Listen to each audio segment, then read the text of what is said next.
안녕하십니까. 하나님의 말씀이 나의 하루에 임재하는 시간 하나임입니다. 오늘 하루도 하나님의 말씀을 통해서 우리의 목마름을 채움받는 귀한 시간 되길 기대합니다. 네, 오늘은 사도행전 16장입니다. 우리 다 같이 성경을 펴서 천천히 함께 따라 읽도록 하겠습니다. 바울이 더베와 루스드라에도 이름에 거기 디모데라 하는 제자가 있으니 그 어머니는 믿는 유대 여자요 아버지는 헬라인이라. 디모데는 루스드라와 이고니온에 있는 형제들에게 칭찬받는 자니 바울이 그를 데리고 떠나고자 할새 그 지역에 있는 유대인으로 말미암아 그를 데려다가 할례를 행하니 이는 그 사람들이 그의 아버지는 헬라인인 줄 다 알미러라.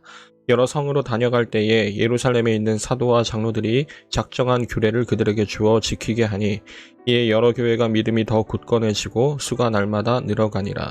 성령이 아시아에서 말씀을 전하지 못하게 하시거늘 그들이 부르기아와 갈라디아 땅으로 다녀가 무시아 앞에 이르러 비두니아로 가고자 애쓰되 예수의 영이 허락하시 아니하시는지라. 무시아를 지나 드로아로 내려갔는데 밤에 환상이 바울에게 보이니 마게도냐 사람 하나가 서서 그에게 청하여 이르되 마게도냐로 건너와서 우리를 도우라 하거늘 바울이 그 환상을 보았을 때 우리가 곧 마게도냐로 떠나기를 힘쓰니 이는 하나님이 저 사람들에게 복음을 전하라고 우리를 부르신 줄로 인정함이러라. 우리가 드로아에서 배를 떠나 사모드라게로 직행하여 이튿날 네아폴리로 가고 거기서 빌립보에 이르니 이는 마게도냐 지방의 첫 성이요 또 로마의 식민지라. 이 성에서 수일을 유하다가 안식일에 우리가 기도할 곳이 있을까 하여 문 밖 강가에 나가 거기 앉아서 모인 여자들에게 말하는데 도아디라시에 있는 자색옷감 장사로서 하나님을 섬기는 루디아라 하는 한 여자가 말을 듣고 있을 때 주께서 그 마음을 열어 바울의 말을 따르게 하신지라. 그와 그 집이 다 세례를 받고 우리에게 청하여 이르되 만일 나를 주 믿는 자로 알거든 내 집에 들어와 유하라 하고 강권하여 머물게 하니라. 우리가 기도하는 곳에 가다가 점치는 귀신 들린 여종 하나를 만나니 점으로 그 주인들에게 큰 이익을 주는 자나. 그가 바울과 우리를 따라와 소리질러 이르되 이 사람들은 지극히 높은 하나님의 종으로서 구원의 길을 너희에게 전하는 자라 하며 이같이 여러 날을 하는지라. 바울이 심히 괴로워하여 돌이켜 그 귀신에게 이르되 예수 그리스도의 이름으로 내가 내게 명하노니 그에게서 나오라 하니 귀신이 즉시 나오니라. 여종의 주인들은 자기 수익의 소망이 끊어진 것을 보고 바울과 실라를 붙잡아 장터로 관리들에게 끌어갔다가 상관들 앞에 데리고 가서 말하되 이 사람들이 유대인인데 우리 성을 심히 요란하게 하여 로마 사람인 우리가 받지도 못하고 행하지도 못할 풍속을 전한다 하거늘 무리가 일제히 일어나 고발하니 상관들이 옷을 찢어 벗기고 매로 치라 하여 많이 친 후에 옥에 가두고 간수에게 명하여 든든히 지키라 하니 그가 이러한 명령을 받아 그들을 깊은 옥에 가두고 그 발을 착고에 든든히 채웠더니 한밤중에 바울과 실라가 기도하고 하나님을 찬송하며 죄수들이 듣더라. 이에 갑자기 큰 지진이 나서 옥터가 움직이고 문이 곧 다 열리며 모든 사람의 매인 것이 다 벗어진지라. 간수가 자다가 깨어 옥문들이 열린 것을 보고 죄수들이 도망한 줄 생각하고 칼을 빼어 자결하려 하거늘 바울이 크게 소리질러 이르되 내 몸을 상하지 말라. 우리가 다 여기 있노라 하니 간수가 등불을 달라고 하며 뛰어들어가 무서워 떨며 바울과 실라 앞에 엎드리고 그들을 데리고 나가 이르되 선생들이여 내가 어떻게 하여야 구원을 받으리이까 하거늘 이르되 주 예수를 믿으라. 그리하면 너와 내 집이 구원을 받으리라 하고 주의 말씀을 그 사람과 그 집에 있는 모든 사람에게 전하더라. 그 밤 그 시각에 간수가 그들을 데려다가 그 맞은 자리를 씻어주고 자기와 그 온 가족이 다 세례를 받은 후 그들을 데리고 자기 집에 올라가서 음식을 차려주고 그와 온 집안이 하나님을 믿음으로 크게 기뻐하니라. 날이 샘에 상관들이 부하를 보내어 이 사람들을 놓으라 하니 간수가 그 말대로 바울에게 말하되 상관들이 사람을 보내어 너희를 놓으라 하였으니 이제는 나가서 평안히 가라 하거늘 바울이 이르되 로마 사람인 우리를 죄도 정하지 아니하고 공중 앞에서 때리고 옥에 가두었다가 이제는 가만히 내보내고자 하느냐. 아니라 그들이 친히 와서 우리를 데리고 나가야 하리라 한데 부하들이 이 말을 상관들에게 보고하니 그들이 로마 사람이라 하는 말을 듣고 두려워하여 와서 권하여 데리고 나가 그 성에서 떠나기를 청하니 두 사람이 옥에서 나와 루디아의 집에 들어가서 형제들을 만나보고 위로하고 가니라. 여러분, 어제 예루살렘 교회에서 있었던 열띤 회의 이후에 오늘은 본격적으로 사도 바울의 제2차 전도 여행 이야기가 시작되게 됩니다. 지난 15장을 마무리하면서 바울은 이제 바나바와 갈라 서게 되는데, 바나바는 자신의 고향 땅이었던 구브로 지역으로 다시 돌아가서 마가라 하는 요한과 동행하게 되고요. 바울은 신라를 데리고 1차 전도 여행 때 들렀었던 더베와 루스드라 지역으로 향하게 되죠. 거기서 바울은 그에게 있어서 아주 중요한 한 사람을 만나게 되는데, 그 사람의 이름은 디모데였습니다.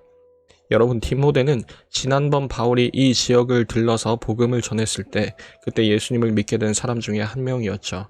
쉽게 말해서 바울에게 있어서는 그 복음 사역의 열매였던 셈입니다. 디모데는 주변 사람들에게도 칭찬이 자자하고 또 그 믿음 또한 뛰어나서 바울은 이번 전도 여행에 이 디모데를 데리고 가려고 합니다. 그런데 디모데에게는 한 가지 문제가 있었죠. 바로 그가 혼혈이었다는 사실입니다. 그의 아버지는 헬라인이었고 그의 어머니는 유대인이어서 정확히 따진다면 율법상으로는 유대인이 맞지만, 그러나 그 디모데는 할례를 받지 않았기 때문에 엄밀하게 따진다면 변절한 유대인이었고, 그러다 보니까 앞으로 복음을 전하는 부분에 있어서 유대인들은 디모데의 말을 아마도 들으려 하지 않을 겁니다. 그래서 바울은 디모데에게 할례를 행하게 되는 거죠. 그런데 참 이상하죠. 분명 어제까지만 해도 바울의 입장은 구원받는 데 있어서 할례가 절대 필요 없다는 입장이었잖아요. 그랬던 바울이 지금은 또 디모데에게 할례를 행하고 있는 겁니다. 아마 당시 사람들도 이 바울의 행동에 일관성이 없다고 많이들 비난했을 겁니다. 그러나 우리는 여기서 그리스도인의 이 믿는 사람들의 일관성에 대해서 다시 한번 심각하게 좀 생각해 볼 필요가 있을 것 같습니다. 우리 믿는 자들에게 있어서의 일관성은 무엇이어야 될까요? 바울은 훗날 고린도전서와 후서에서 이렇게 각각 기록하죠. 나의 일관성은 다른 모든 유익을 가장 중요한 복음의 유익에 종속시키는 데에 있고, 또한 내 삶의 모든 활동과 생각들을 사로잡아서 그리스도께 복종하게 하는 데에 그 목표가, 그 일관성이 있다라고 말입니다. 다시 말해서 그의 일관성은 오직 예수님께 였다는 것입니다. 이런 바울의 여정에 디모데도 합류하게 되고, 그 과정에서 성령의 이끄심에 따라서 유럽 지역의 마게도니아로, 더 정확하게는 그 중심 도시 중 하나였던 빌립보라는 곳으로 향하게 됩니다. 여기서 사도행전을 기록한 누가도 합류하게 되는 것 같아요. 그래서 지금 바울과 함께하는 멤버들은 바울처럼 로마 시민권을 소유하고 있었던 실라라는 사람과, 그리고 디모데, 그리고 누가, 이 4명이었던 거죠. 그런데 여기 빌립보에 도착하고 나서 보니까 여긴 그간의 여행지보다 훨씬 더 하나님에 대해서 몰랐던 그런 지역이었습니다. 보통 바울이 방문했던 곳마다 꼭 하는 행동이 하나 있었는데, 그것은 그 여행지에서 맞는 첫 안식일에 유대인의 회당, 오늘날로 따지면 교회에서 복음을 전하는 일이었었습니다. 그런데 빌립보에서는 하지 못하죠. 거기에는 유대인의 회당이 없었기 때문일 겁니다. 여러분, 당시 법상으로는 유대인 성인 남자 10명만 돼도 회당을 구성할 수가 있었는데, 아마 그마저도 안 되었다는 사실을 볼 때 거기 거주하는 유대인들 숫자가 매우 적었다고 볼 수 있을 거고, 그만큼 이 복음을 전하기에 쉽지 않은 여건이었고 상황이었음을 우리는 짐작할 수가 있을 것 같습니다. 그 어려운 상황에서 오늘 각기 다른 3명이 이 복음을 받아들이게 되는데요. 각각 루디아라는 여성과 귀신 들린 노예 소녀, 그리고 감옥을 지키는 간수였습니다. 루디아라는 사람은 회당이 없어서 근처에서 복음을 전하던 그 바울의 말을 듣고 예수님을 믿게 된 여성이었으며, 귀신 들린 소녀는 점을 쳐서 벌게 된 그 돈을 주인에게 바치는 그런 노예였었죠. 그렇게 그 소녀는 바울을 통해서 예수님을 믿게 되었지만, 반대로 그 노예를 통해서 돈을 벌어왔던 주인들은 바울과 실라를 고소해버리게 되고, 결국 바울과 실라는 매를 엄청 맞고 감옥에 갇히게 됩니다. 그리고 바로 여기서 오늘 이 16장에서 가장 긴 내용을 차지하고 있는 스토리, 그리고 우리에게도 익숙한 그 에피소드가 등장하게 되는 것입니다. 복음을 통해서 예수님을 믿게 된 이 3번째 사람 이야기입니다. 바울과 실라는 감옥에 갇혔지만 한밤중에도 하나님께 기도하고 찬송을 하죠. 그리고 그 기도와 찬송을 거기 있던 기존의 죄수들도 함께 들었다고 성경은 기록하고 있습니다. 그러다가 기적적으로 큰 지진이 나서 옥문이 열리고 묶여 있었던 것이 다 느슨하게 풀어지게 됩니다. 언제든지 도망갈 수 있는 최고의 상황이 갖춰지게 된 것이죠. 이 기록을 보고 오늘날 많은 믿는 사람들은 이 대단한 기적에 놀라서 우리에게도 이렇게 막혔던 것이 뚫리는 그런 기적을 원하고 기도하곤 합니다. 하지만 여러분, 오늘 이야기를 주목해서 보시기 바랍니다. 그런 최적의 상황이 갖춰졌는데 문제는 아무도 도망가지 않았다는 것입니다. 바울과 실라는 그렇다 치더라도 나머지 죄수들 역시도 도망가지 않았던 거죠. 하지만 이 사실을 파악하기 힘들었던 그 간수는 죄수들을 다 놓친 줄 알고 너무 두렵고 겁이 났습니다. 지금 이 상황에서 이 사람이 명예롭게 되기 위해서, 자유롭게 되기 위해서 택할 수 있는 것은 딱 한 가지 방법밖에 남아있지 않았습니다. 바로 자살이었죠. 그런데 바울은 그것을 멈추게 하는 겁니다. 그리고 바울은 그에게 다른 평안과 자유를 제시하는 거죠. 그것이 바로 예수 그리스도였습니다. 그리고 결국 이 사람은 그 참된 평안과 자유를 이 복음을 통해 발견하게 되는 것입니다. 사랑하는 여러분, 오늘 이야기를 제가 요약하자면 아마 이렇게 표현해 볼 수 있을 것 같아요. 오직 예수라는 그 일관성을 가진 교회가 나아가는 그 모습과 그 결과가 어떠한 것인지 말입니다. 그 일관성으로 나아가는 바울의 두 번째 전도 여행, 그 여정에는 디모데의 할례로 인해 받게 된 그 비난도 있었을 것이고 귀신 들린 노예 소녀로 인해서 억울하게 매맞고 옥에 갇히는 그 환난도 있었습니다. 그리고 옥문이 열리는 기적의 경험도 있었죠. 그러나 그 모든 경험 속에서 바울이 일희일비하지 않고 항상 일관되게 하나님을 향한 찬송과 기도로 나아갈 수 있었다는 것은 우리 교회가 바라보아야 할 그 일관성이 무엇인지 정말로 진지하게 한번 생각하게 만듭니다.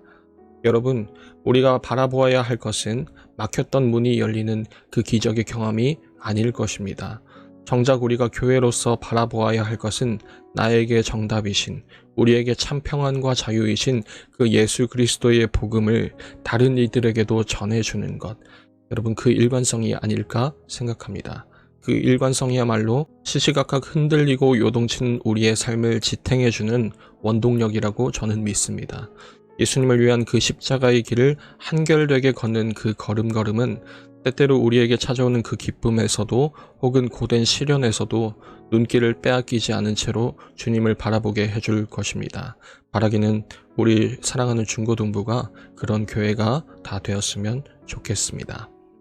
매일 저녁 9시 하나님의 말씀이 나의 하루에 임재하는 시간, 오늘은 이것으로 마치도록 하겠습니다. 모두들 평안한 밤 되시기 바랍니다.